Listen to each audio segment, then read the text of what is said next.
நாகப்பட்டினம் மாவட்டத்தின் நீண்ட கடற்கரையோர பகுதிகளில் வேறு எந்த நாளையும் போலவே விடிந்தது. வேளாங்கண்ணி கடற்கரையில் சுற்றுலாப் பயணிகள் மகிழ்ச்சியுடன் இருந்தனர். கோடியக்கரையில் உள்ள கடற்கரை சந்தையில் சத்தமாக மீன் வியாபாரம் நடந்து கொண்டிருந்தது. ஆறுகாட்டுத்துறை மீனவர்கள் கிராமங்களில் வலைகளை சரி செய்து கொண்டிருந்தார்கள்.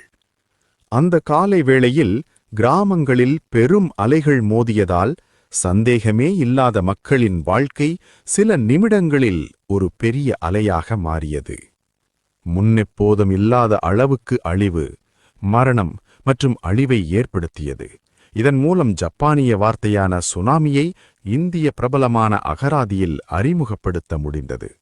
வெறும் 45 நிமிடத்தில் தமிழ்நாட்டில் அதிகபட்ச இழப்பை நாகப்பட்டினம் மாவட்டம் சந்தித்தது. 6065 பேர் உயிரிழந்தனர். மேலும் பலர் காணாமல் போயினர். கிட்டத்தட்ட 175 குழந்தைகள் உடனடியாக அனாதைகளானார்கள்.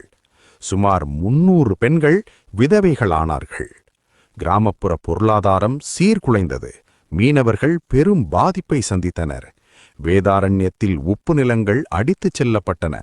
கடல் நீர் ஊடுருவலால் ஏற்பட்ட உப்புக்கண்மையால் பல கிராமங்களில் விவசாயிகள் பாதிக்கப்பட்டனர். சுனாமி ஏற்பட்டு இத்தனை ஆண்டுகள் கடந்துவிட்ட போதும் நினைக்கும் போதெல்லாம் பலருக்கும் இன்றளவும் மனதில் ஒருவித பதற்றத்தை கொடுக்கும் அது.